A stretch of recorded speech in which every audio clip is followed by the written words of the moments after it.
La pobreza en Chile y en la región no observa grandes variaciones. Serie de espacios en los cuales las mujeres están en menor representación. Tomar decisiones en cuanto a políticas públicas. De lo que es el consorcio de las universidades del Estado respecto a lo que las otras universidades hacen. Bienvenidos a Conversando desde la región de los lagos en canal Verde Cerca TV. En el día de hoy vamos a conversar sobre la situación electoral de los Estados Unidos, en la cual intempestivamente ganó un outsider, alguien que no estaba previsto que lo hiciera. Y para ello vamos a conversar con Fernando Duque, quien es doctor en ciencias políticas, estaba muy vinculado a la Universidad de California, donde hizo sus estudios, y también trabajó muchos años en Estados Unidos en las Naciones Unidas. Él es un conocedor de la realidad norteamericana y por eso lo hemos elegido para intercambiar con él, compartir algunas ideas. ¿Qué tal, Fernando? ¿Qué tal, Jorge? Muchas gracias por invitarme. Aquí la primera cuestión que surge es si esta polarización a través de la campaña electoral es verdad o no es verdad. Es decir, que Donald Trump tuvo una gran oposición al interior del Partido Republicano, en la cual de una cantidad de candidatos fueron cayendo. Finalmente, a pesar del establishment político del propio Partido Republicano, salió elegido como el representante de esa corriente de opinión política, y posteriormente salió con los demócratas, en la cual Hillary Clinton aparecía como la representante del establishment, la conocedora de los contenidos. Sin embargo, algo pasó en Estados Unidos, que Donald Trump fue capaz de representar lo profundo, el estado de ánimo profundo del ciudadano medio norteamericano, y que finalmente le produjo una cantidad de votantes superior a su adversaria. ¿Cuáles serían esas características que logró recoger Donald Trump como para ganar las elecciones norteamericanas? Bueno, yo me voy a relacionar con la teoría de la revolución de Brinton y Davis, que explica por qué se producen estos cambios a veces no esperados en una evolución de la evolución de una sociedad. En el caso de Brinton y Davis plantean que la revolución tiene causas objetivas y causas subjetivas. Las causas objetivas son las que determinan el medio ambiente y las subjetivas son lo que hacen los seres humanos con esas circunstancias ambientales. En los Estados Unidos yo escribí un paper, aquí está, en que en diciembre del 2015 decía Donald Trump probablemente será el próximo presidente de los Estados Unidos. ¿Por qué lo decía? Porque las condiciones objetivas estaban dadas para una persona como Trump. ¿En qué sentido? De que la economía y la sociedad norteamericana, en el proceso de globalización que inició el presidente Nixon en los años 70, había, en vez de haber favorecido a las inmensas mayorías, había favorecido una infinitamente pequeña minoría de capitalistas y grandes empresarios, y había perjudicado a la inmensa mayoría del electorado norteamericano, que en 70% de los que votan son blancos y son la mayoría del electorado. Hay un 15% o menos de votantes negros y un poco más de votantes latinos y 3% de asiáticos. Así que si alguien se dirige a un pueblo desatisfecho profundamente por las condiciones socioeconómicas, por ejemplo, en el año en la época de Nixon, el promedio del blanco americano, su ingreso promedio era alrededor de $50.000 al año. Y con eso vivía muy bien. Me acuerdo yo que cuando yo trabajaba en la Universidad de California, tenía un sueldo de profesor, ayudante. Sin embargo, el jardinero llegaba en su camioneta, el gaffiter ganaba más que yo, el carpintero que me arreglaba el techo de la casa también ganaba más que yo. Es decir, los trabajos no especializados eran muy bien pagados. O sea que lo que hizo Trump fue ser capaz de interpretar a ese americano medio que se ha deteriorado en el tiempo y que aportaba el gran caudal de votos a estas elecciones. Claro, cuando le importaba votar, porque por la mayor hay una gran abstención. pero cuando votaba y cuando se producían crisis como condiciones objetivas revolucionarias como esta, donde ahora gana $25.000 en promedio, ganaba antes 50.000 y tiene que vivir con los hijos y los nietos porque los hijos no encuentran trabajo, porque se exportaron de la globalización, las empresas multinacionales les convenía el pagar poco en México o en China o en la India, y se exportaron todas las grandes empresas hacia afuera porque el costo de la mano de obra era mucho menor y los beneficios tributarios mucho mayores, y ellos se hacían inmensamente ricos. Bueno, los que ganaron fueron los dueños de las empresas, pero el americano médico se dedicó a producir hot dog. Él supo interpretar, digamos, este malestar norteamericano, que en parte era esa situación interna. En segundo, él hizo una importante despliegue respecto a que era muy costoso esto de Estados Unidos participando en todas las guerras, en todas las intervenciones. Claro. Entonces, que ese dinero no iba en beneficio de los que habitaban el territorio de los Estados Unidos. Eso fue otra de sus aspectos en los cuales propuso cambio. Claro, porque la globalización necesitaba que Estados Unidos dominara el mundo, porque si no, no iban a funcionar las leyes de la globalización. Entonces, para poder fundamentar y defender las empresas norteamericanas en el extranjero, tenía que tener presencia militar. Y eso lo obligó a meterse en el Medio Oriente, en África y en todas las intervenciones fueron una catástrofe. La peor de todas es la que está todavía en Irak y Siria. Y para qué decir lo que pasó en Libia. Entonces todo fue una cadena de fracasos constantes. ¿Cómo no se dio cuenta la adversaria, digamos, el Partido Demócrata, cómo le dejó tanto espacio para que Donald Trump representara a ese 70% de blancos norteamericanos mayoritarios que estaba en situación desmejorada y que le sacara los votos? Digamos, comparando un poco con la elección de Obama, que fue electo una primera vez, reelegido una segunda vez y que de alguna medida había derrotado a los republicanos. ¿Cómo se dejó la adversaria arrebatar ese espacio y finalmente que se tradujo en que perdiera las elecciones? Porque la señora Clinton, Estados Unidos tiene 3 alternativas internacionales, esto es de acuerdo al profesor Samuel P. Huntington, que en su Choque de Civilizaciones y en su libro ¿Quiénes somos? Lo describe muy bien. La primera alternativa es la alternativa globalizante de los demócratas, que es la que representante era el presidente Obama y la señora Clinton. La alternativa globalizante es que todo el mundo se globaliza, hay libertad de comercio, libertad para que el movimiento de capitales, libertad para el movimiento de las personas, y todo el mercado se transforma en mercado sectario y particular a un mercado global. Pero para eso tiene que también lleva problemas, porque hay países que no aceptan esa intervención globalizante y se resisten. Entonces para eso existe una estrategia que se llama regime change, cambio de régimen. Votan al dictador, casi siempre es un dictador, como el caso de Gaddafi o en Irak, y después viene nation building, que es reconstruir la sociedad. En esa política no imperialista, sino que globalizante, fue una total catástrofe y un total... La cual la intervención en Irak y en Siria en todas partes, máximas presiones, pero también en el norte de África, también en otras partes del mundo. En todo se ha fracasado. Ahora, él levantó muy fuertemente un contenido nacionalista, es decir, volvamos a reconstruir la gran América, sí, el gran Estados Unidos, que tenía una incidencia en el mundo mucho más preponderante en los años 60, en los años 70. Y en ese sentido establece una relación como distinta con Rusia, porque los nacionalismos tendrían que comenzarse a repartir la pega y ya no solo ser una sola potencia supranacional que interviniera en todos los conflictos, como gendarme. Claro.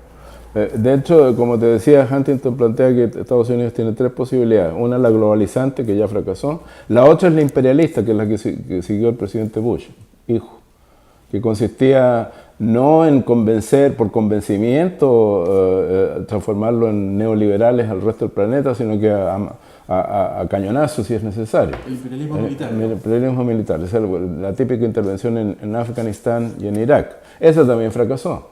Entonces Huntington plantea que la única alternativa más o menos aceptable es la nacionalista, que significa una política exterior en la cual Estados Unidos se retira de estas estúpidas intervenciones, y porque tiene casi 200 bases militares en el extranjero que son caras, tiene que defender a los alemanes que son ricos y a los restos de los europeos, financia el 75% de la OTAN o la NATO, también financia a Corea del Sur, financia a Japón, está defendiendo a los israelitas, defiende a medio mundo, ¿y para qué?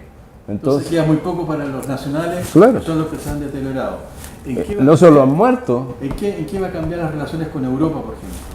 Pues Europa va a tener que defenderse sola, igual que Asia, y se retira, y toda esa plata que se ahorra se invierte en un tremendo, gigantesco programa de obras públicas para reconstruir lo que se destruyó, lo que hizo el presidente Franklin Delano Roosevelt para resolver la crisis del año 30 con los gastos estatales, inversiones del Tennessee Valley Administration, la electrificación nacional, la construcción de supercarreteras, ferrocarriles, acueductos, todo lo que está deteriorándose, todo ese ahorro, al no ser ni globalizante ni imperialista, todo ese dinero vuelve hacia adentro a una inversión nacionalista en las cosas que los norteamericanos necesitan, que es reparar su sociedad que está toda quebrada.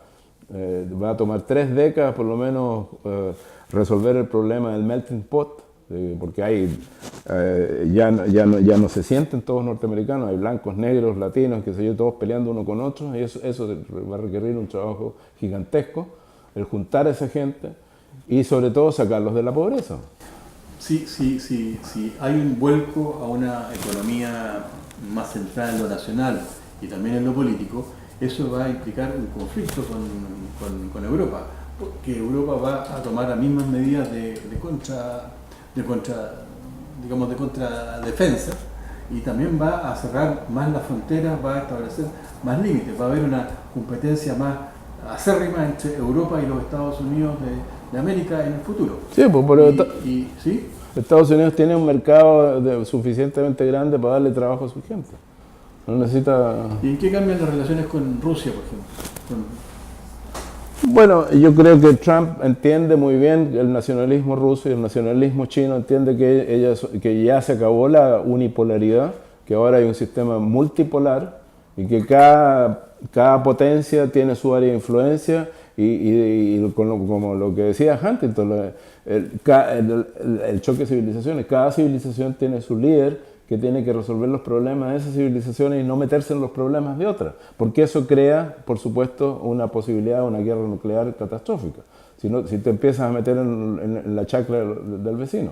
Entonces, esta política nacionalista reconoce eso y deja que Rusia arregle sus cuestiones con Ucrania por sí sola, ese es su área de influencia, que los chinos arreglen el mar del sur de China por su cuenta, con los coreanos y Japón, y Estados Unidos se dedica nada más que a América del Norte, porque no quiere saber nada con América Latina, le hace una muralla a México para que no sigan entrando personas indocumentadas y que bajan todos los salarios, porque eso... Antes de entrar con México, eso crea un gran problema con China, porque en la medida que hay restricciones, digamos, si se vuelve más nacionalista la política económica y la acción internacional, el comportamiento geopolítico de los Estados Unidos, evidentemente que los chinos se van a ver perjudicados, porque la exportación que tienen hoy día de las propias empresas norteamericanas desde China hacia el resto del mundo se van a ver afectados, van a haber aranceles mayores, digamos, para sacar los capitales de Estados Unidos y para entrar las mercancías desde el mundo al espacio nacional. Por lo tanto, va a producir con este nuevo sistema en expansión llamado China, va a producir un conflicto, porque de alguna manera va a haber que readecuarse a las nuevas condiciones que va a imponer al interior de su frontera los Estados Unidos. Claro, pero la civilización china son más de 1 billón y medio de personas, que perfectamente es un mercado que no necesita a nadie. Entonces lo mismo el mercado norteamericano, son 350 millones más Canadá, y que también puede perfectamente sobrevivir en forma autárquica si él llega al extremo. Yo no creo que va a llegar. Siempre va a haber necesidad de comprarse y venderse, y Europa por su parte son 500 millones, así que también puede perfectamente sobrevivir con su propia población.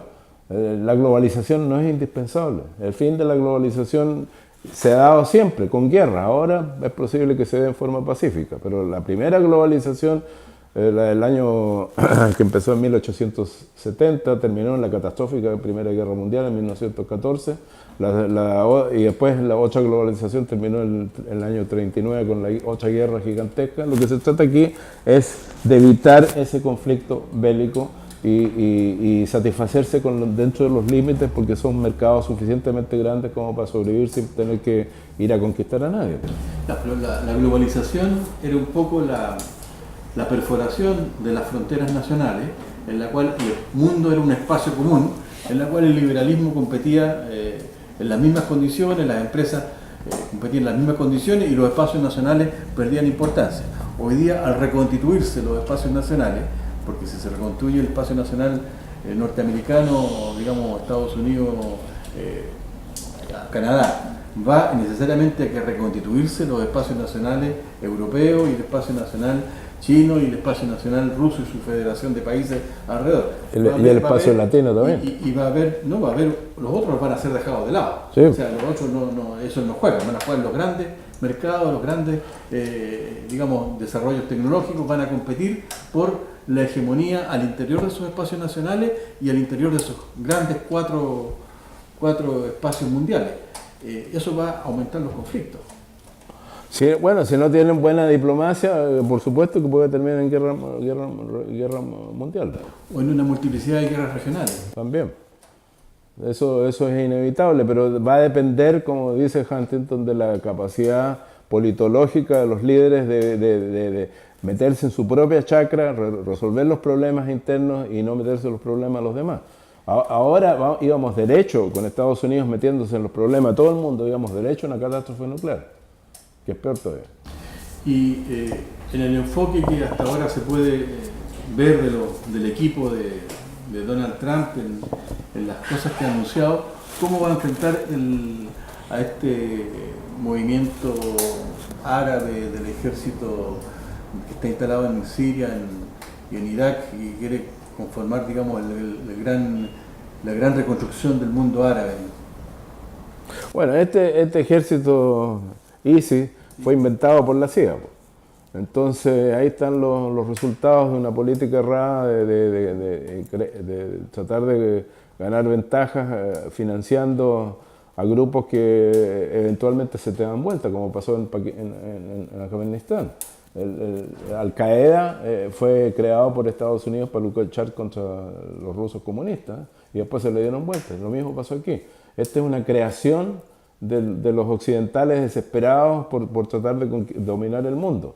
Y ISIS ahora está atacando no solo a Occidente, sino que está atacando a China y a Rusia. Por lo tanto, va a ser posible tener una coalición de las grandes potencias para liquidarlo. Si se junta Irán, Rusia, China, y Estados Unidos y Europa, en dos días liquidan el peligro islamita. Digamos, la política norteamericana fue debilitar a tu enemigo para ver si me fortalezco. Y en ese sentido se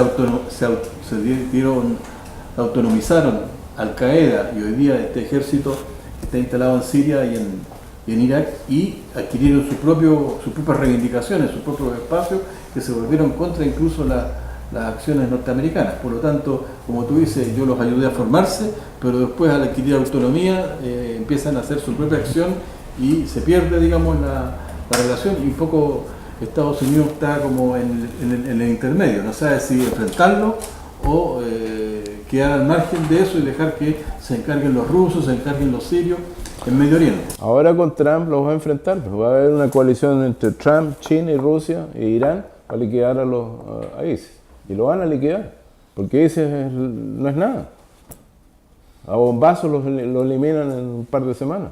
O sea, digamos, respecto al Medio Oriente y al norte de África y a todos los grupos islamistas, habría una política más frontal de parte de Estados Unidos en alianza con las otras grandes, sí, pues, y con Europa países, y Rusia, para poder intentar poner fin a ese conflicto. Rusia está tan metido en Siria justamente porque tiene miedo que los islamitas rusos del Cáucaso, una vez que termine la guerra en Siria se vayan a pelear contra el Kremlin. Con estas reflexiones sobre la situación en Medio Oriente y sobre el estado del mundo, estamos conversando con Fernando Duque, cientista político, sobre los resultados y las posibles implicancias de Donald Trump a la cabeza de los Estados Unidos. Hacemos una pequeña pausa y volvemos a conversar con ustedes desde la región de los lagos.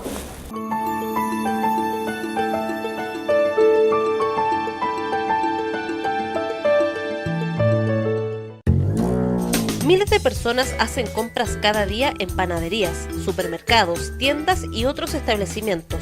Publi es una bolsa de papel biodegradable que sirve como medio publicitario, que se entrega de manera gratuita en todos los establecimientos, que a su vez entregan la bolsa de manera directa a sus clientes.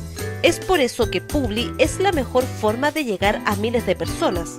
Publi es un medio de alto impacto visual. Tú eliges el alcance. Puedes invertir por zonas y en diferentes formatos de anuncio. Queremos aportar al mundo con una opción biodegradable, con bolsas hechas de papel que provienen de bosques sostenibles. Esta es la mejor forma de hacer publicidad y hacerle bien a nuestro planeta. Publi pone las marcas sobre la mesa. Somos el soporte número 1 en el mundo en branding de bolsas ecológicas. Publi es una marca de Publi Ideas. www.publipan.cl.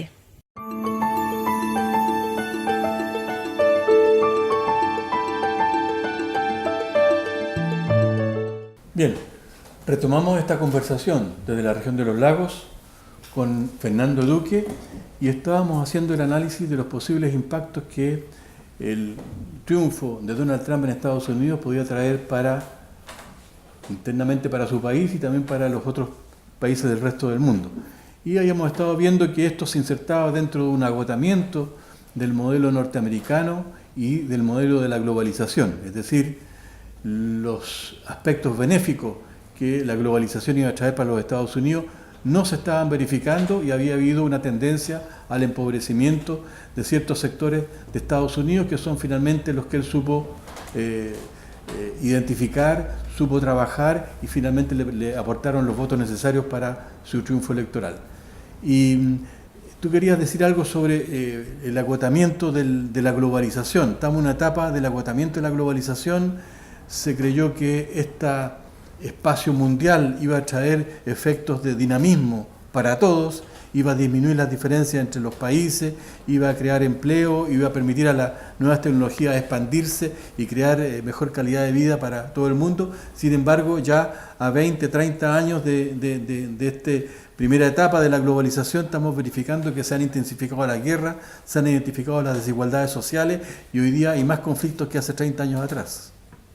Sí, y eso es porque el espíritu del capitalismo se corrompió, tal como se corrompió en el siglo XIX y se corrompió después en el siglo XX. Esta es la tercera vez que se corrompe el capitalismo, entonces es probable que esta sea la definitiva. Y se corrompe en el sentido de que el capitalista de verdad, como lo escribió Adam Smith y Max Weber después lo sistematizó, no busca el lucro como su fin final, es un fin religioso que no tiene nada que ver con el lucro, al contrario. Y ese fin religioso tiene 5 puntos vitales. Pero no es el problema de la evolución de un capitalismo de competencia a un capitalismo de monopolio, en la cual hace mucho más estrecho los segmentos sociales, los segmentos económicos que se benefician con el dinamismo de este sistema capitalista. Desgraciadamente eso es en teoría, pero cuando el capitalista busca solo el lucro, y le interesa el lucro por sobre todas las cosas, ese esfuerzo por perseguir el lucro termina por corrompiéndolo, y lo corrompe totalmente.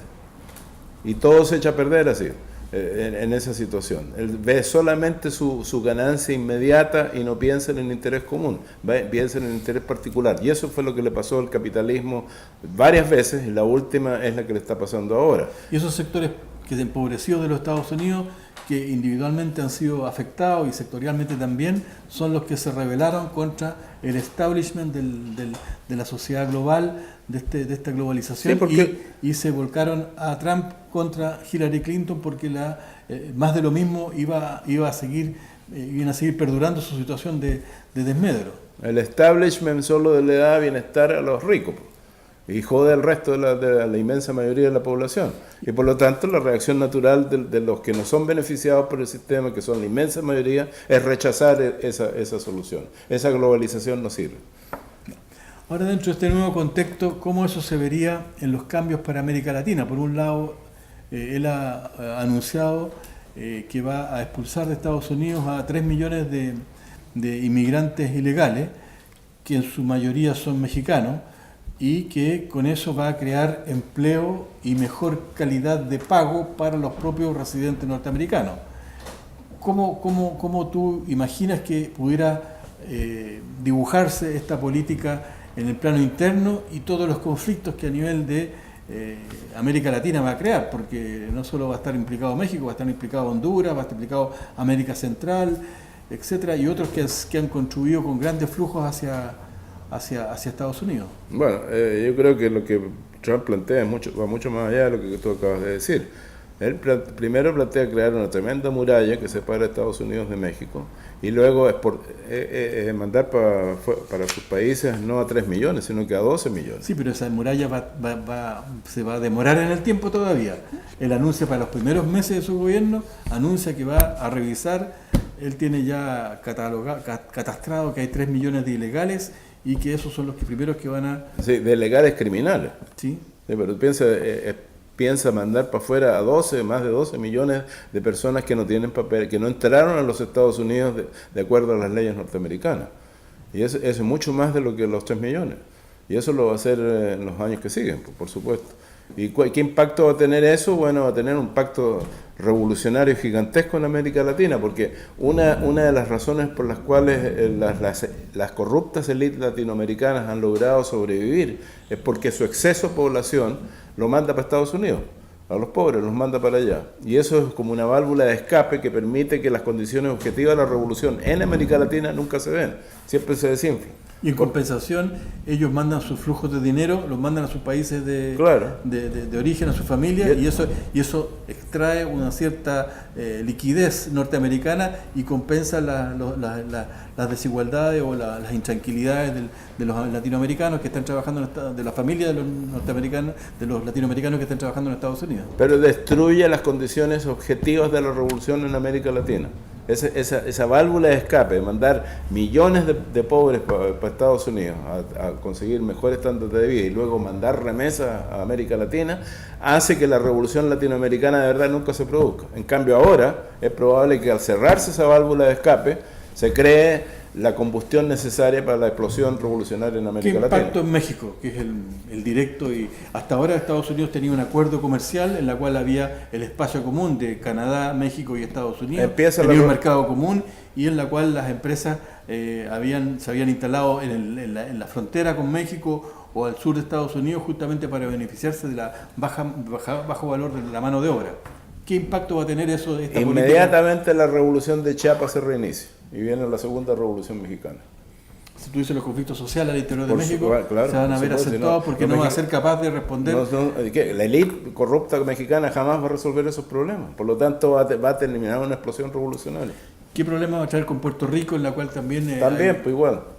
O sea, las banderas independentistas de los puertorriqueños se van a ver fortalecidos con recentraje nacional, el sector blanco medio de Estados Unidos de Trump.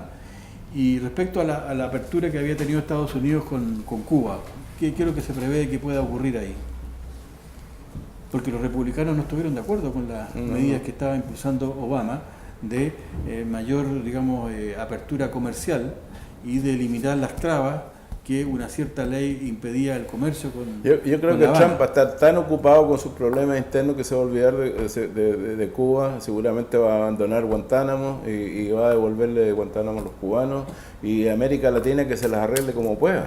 Si los problemas de crear la cohesión social en los Estados Unidos después de 40 años en que no hay asociatividad, en que se ha dividido y hay lucha de clases y lucha de raza, es un tremendo problema que va a necesitar 2 o 3 décadas para poder surcir el tejido social y levantar otra vez la economía gracias a las inversiones públicas que Trump piensa hacer. O sea que va a tener inmensos problemas internos para estarse preocupando de sus vecinos del sur. El patio trasero deja de existir y Estados Unidos se retira de América Central y América del Sur.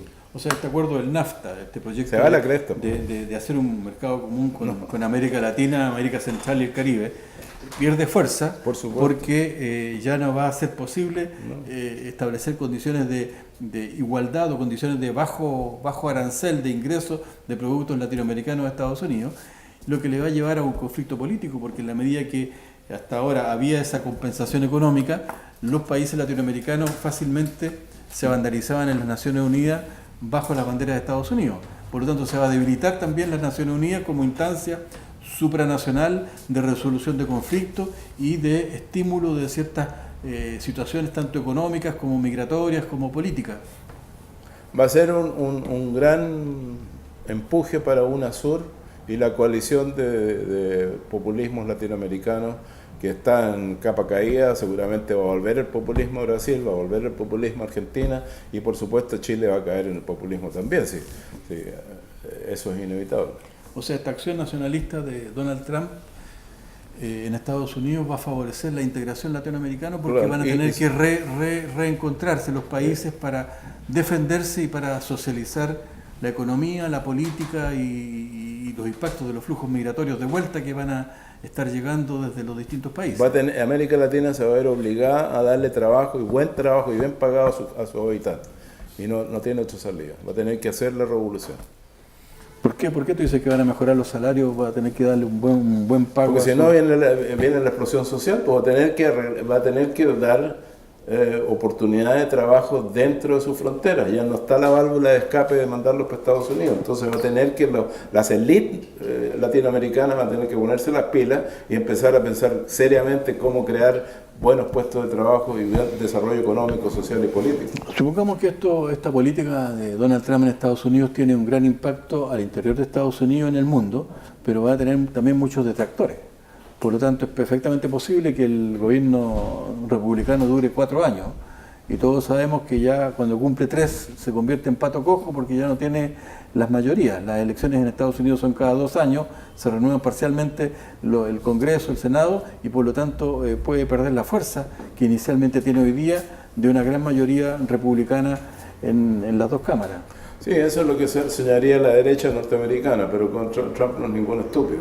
Va a hacer lo que hizo Roosevelt, de crear una tremenda cantidad de empresas estatales para reconstruir las carreteras, reconstruir los aeropuertos y todo eso dar trabajo y trabajo bien remunerado a los norteamericanos, y eso lo va a permitir que sea reelecto 4 años más. No hay ningún problema con eso. Si lo hace bien, porque no es ningún tonto. Chile hasta ahora había sido el buen alumno de la globalización y por lo tanto había atraído flujos de inmigración boliviana, inmigración peruana, colombiana, ecuatoriana. Hay una gran importante, digamos, de mano de obra o de fuerza de trabajo extranjera trabajando en Chile. Esa situación se va a ver acelerada con estos movimientos nacionalistas o esta política nacionalista de Trump en Estados Unidos y respecto a América Central. Yo creo que si América Latina se logra unirse como lo proponen algunos países progresistas como Ecuador, Venezuela, Bolivia, es probable que puedan resolverse los problemas internos migratorios en forma pacífica. Si no se resuelven, pues los chilenos van a empezar a reclamar contra los haitianos que le quitan sus trabajos, y va a ser lo mismo que van a tratar de hacer en Estados Unidos, limpiar étnicamente a la sociedad. Este fracaso de la globalización va a afectar también a Chile, porque ya se está viendo que el modelo económico está agotado, porque la exportación de materias primas del mar, de la minería, de la agricultura, ya no trae ese efecto de dinamismo interno, de creación de empleo, de creación de ganancias, y está muy estancada los precios, por ejemplo, del cobre. Igualmente, esa situación va a obligar a hacer redefiniciones internas. Sí, pero hay un factor que no hemos discutido en esta entrevista, es que China tiene un gigantesco programa de lo que llaman las 5 nuevas rutas de la seda, que son un programa de inversiones de más de 4 trillones de dólares en 10 años, no en China, sino que fuera de China, para hacer 4 rutas que van de China hacia Europa, y una ruta que va por África y otra ruta que va por América Latina, para integrar al mundo. ¿Y qué se beneficia Chile con esas rutas? Inmediatamente, para poder hacer las rutas de la seda son cosas concretas, son supercarreteras, son ferrocarriles de alta velocidad, son oleoductos, son gasoductos, son torres de electricidad, y todo eso necesita cobre. Por lo tanto, si China cumple con su programa de las nuevas rutas de la seda, y hay un trabajo inmensamente importante que se acaba de publicar en Foreign Affairs, donde se dice que eso va a ser el detonante que, junto con la reactivación que le va a dar Trump a los Estados Unidos, puede reactivar una vez más la economía mundial, y el cobre se va otra vez a $4 la libra. O sea que, desde el punto de vista de la perspectiva económica, habría una hegemonía compartida entre la política nueva de Estados Unidos con Trump y los proyectos chinos. Sí. Habría, digamos, una bipolaridad, al menos en la cabeza, que relevaría la situación actual, un poco de estancamiento, sí, y de esperanza en una globalización que ya no trae efectos dinámicos para todo el mundo. Sí. Te digo yo que las rutas de la seda es una cosa que Estados Unidos no puede evitar. Al contrario, el trabajo que leí propone que los líderes norteamericanos, y Trump lo entendió así, apoye porque ese es el empujón para volver a crecer a 2 dígitos en China. Y si China crece al 10% más, inmediatamente el acero, el petróleo, el cobre y todo se va para arriba. Y volvemos otra vez a los buenos años de la bonanza de las materias primas. Y eso va a durar por lo menos un par de décadas. Sí, pero eso tiene, digamos, los mismos límites de que si tú importas mercancías de materias primas del resto del mundo para favorecer esas 4 rutas de la seda, no, son 6 rutas. O 6 rutas, eso evidentemente que produce un déficit interno, digamos, un gran gasto interno de China, que en la medida que no se le abran los mercados que compensen esos gastos, no va a ser posible. Aquí la política de las 2 patas, de caminar sobre los 2 pies que tiene China, de yo aumento mis importaciones, pero a condición que aumente mis exportaciones. Entonces, si yo veo que el mundo está trancado y no me permite hacer esa expansión hacia Estados Unidos, evidentemente que voy a restringir y voy a limitar mis importaciones. Yo puedo tener los proyectos de las 6 rutas de la seda y construir carreteras y construir flujos de comunicación con todo el mundo, pero ellos no se van a embarcar en un endeudamiento internacional como lo ha hecho Estados Unidos en los últimos años. Pues sí, es justamente eso lo que China quiere hacer.